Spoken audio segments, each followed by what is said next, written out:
اگر اللہ کو مانا ہے تو آپ کی زبان سے سن کے مانا ہے. جب ہم نے اپنے رب کو جس پر ایمان لائے ہیں, جو ہمارا ایقان ہے, جو خالق ہے, مالک ہے, بن دیکھے آپ کی زبان پر یقین کرتے ہوئے رب کو مان لیا ہے, یہ سودے کیا ہیں آقا؟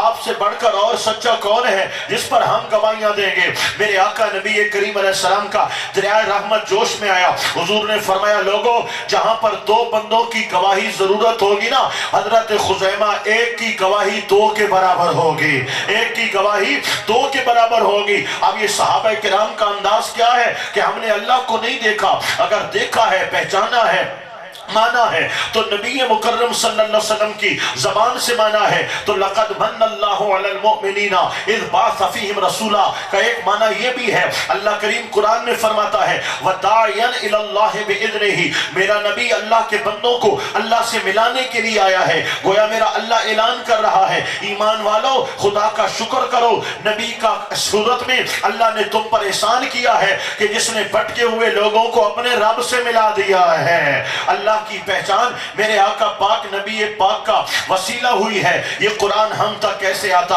اور قرآن کی عظمتیں تو دیکھو, ذرا توجہ کیجئے گا, قرآن کی عظمتیں تو دیکھو. رب ذوالجلال فرماتا ہے لو انزلنا هذا القرآن على جبل لرأيته خاشعا متصدعا من خشیت اللہ. اگر قرآن ہم پہاڑوں پہ نازل کرتے, پہاڑ پاش پاش ہو جاتے, ٹکڑے ٹکڑے ہو جاتے. یہ وہ امانت ہے جس کو زمین پہ پیش کیا, زمین تھر تھرانے لگی, آسمان کب کپانے لگا, سمندروں کے کلیجے دہل گئے, نہ زمین اٹھا سکے قرآن کی ایک آیت, نہ آسمان اٹھا سکے, نہ پہاڑ اٹھا سکے. اب اللہ نے وہ قرآن, وہ کلام ان بندوں تک پہنچانا ہے, لیکن زمین میں طاقت نہیں, آسمان میں طاقت نہیں. اگر پہاڑوں پہ ٹکڑے ہو جائے دوستو, اگر وہ کلام بلا واسطہ یعنی ڈائریکٹ اللہ اپنی مخلوق کو عطا کرتا تو مخلوق میں تاب نہیں ہے. جنہوں نے تجلی دیکھی ہے ان کی حالت کیا ہے؟ جس طرح اس کی تجلی میں, دیدار میں جلال ہے, اس کے کلام کے اندر بھی جلال ہے, جس کا ذکر میں نے کر دیا قرآن کی آیت کریمہ پڑھ کے کہ پہاڑ ٹکڑے ٹکڑے ہو جاتے. اب دوستو وہ قرآن جو اللہ کا کلام ہے اور ہماری ہدایت کے لیے ہم تک آنا ضروری تھا, اللہ پاک نے اس کلام پاک کے لیے کیا پسند کیا؟ الم نشرح لک صدرک, اے محبوب تیرے رب نے تیرا سینہ کھول دیا ہے, تیرا سینہ کھول دیا ہے. اس کے بہت سے معنی ہیں, اگر میں حضور کے سینہ کھولنے پہ بات کروں تو بات لمبی ہو جائے. اس کا ایک معنی یہ بھی ہے کہ اے محبوب وہ قرآن, وہ کلام جو زمین اٹھا نہ سکے, آسمان اٹھا نہ سکے, جو کائنات اٹھا نہ سکے, ہم نے تیرا سینہ کھول دیا ہے. پورا قرآن سینہ مصطفیٰ میں سمو گیا ہے. تو حضور لقد من اللہ علی المؤمنین اذ بعث فیہم رسولا, اگر نبی کی جلوہ گری نہ ہوتی تمہیں رب سے کون ملاتا اور تمہیں قرآن کی آیات کون سناتا؟ یہ قرآن ملا ہے تو حضور کے صدقے سے ملا ہے, رحمان ملا ہے تو حضور کے صدقے سے ملا ہے. آئیے بات لمبی ہو جائے گی, اگر میں ایک ایک نقطہ بیان کرتا چلا جاؤں, اپنے بیان کو میں سوکھا کرتا ہوں تاکہ آپ تھوڑے بیدار ہو جائیں. سبحان اللہ, بولیے بولیے بولیے ماشاءاللہ. اللہ پاک کا قرآن اٹھا کر دیکھیے, اللہ تعالیٰ پچھلی قوموں کے حالات بیان کرتا ہے. اللہ تعالیٰ انبیاء کرام کو, رسولوں کو قوموں کے درمیان مبعوث فرماتا ہے. اللہ کا ہر نبی, ہر رسول اللہ کا پیغام لے کر آتا ہے اور قوموں کو دو چیزوں کی دعوت دیتا ہے. بڑی توجہ, ایک ایمان کی اور دوسرا عمل کی, ایک ایمان کی اور دوسرا عمل کی. ایمان کی دو قسمیں ہوتی ہیں, ایک اللہ کی ذات پر, صفات پر ایمان لانا ہے اور اللہ پاک کے انبیاء کرام علیہ السلام اور ضروریات دین کو تسلیم کرنا ہے. اور ایمان کی دوسری قسم یہ ہے, اس کا دوسرا پہلو یہ ہے کہ جو شرک ہے, جو کفر ہے, ان کی طرف سے بیزاری کا اعلان کرنا ہے اور ان سے دور رہنا ہے. ایمانیات کے لیے ضروری ہے اللہ کو بھی مانا جائے, اللہ کو وحدہ لا شریک مانا جائے, ذات و صفات کے ساتھ مانا جائے, اور جن جن چیزوں کو منواتا ہے ان چیزوں کو بھی مانا جائے, اور جن سے وہ روکتا ہے, مثلا بت ہے, سورج ہے, چاند ہے, ستارے ہیں وغیرہ, جن کو لوگ خدا مانتے تھے, ان تمام کی پرستش سے وہ انکار کرنے والا ہو, ایک وحدہ لا شریک کی عبادت کا اقرار کرنے والا ہو. اسی طرح اعمال کی بھی دو قسمیں ہیں, ایک عمل وہ ہے جن کی طرف عمل کرنے کی دعوت دیتا ہے قرآن اور اللہ پاک کہ یہ کام کرنے ہیں, ان کو اوامر کہا جاتا ہے, اور دوسری قسم ہے جن سے قرآن حدیث میں منع کیا گیا, یہ کام تم نے نہیں کرنے,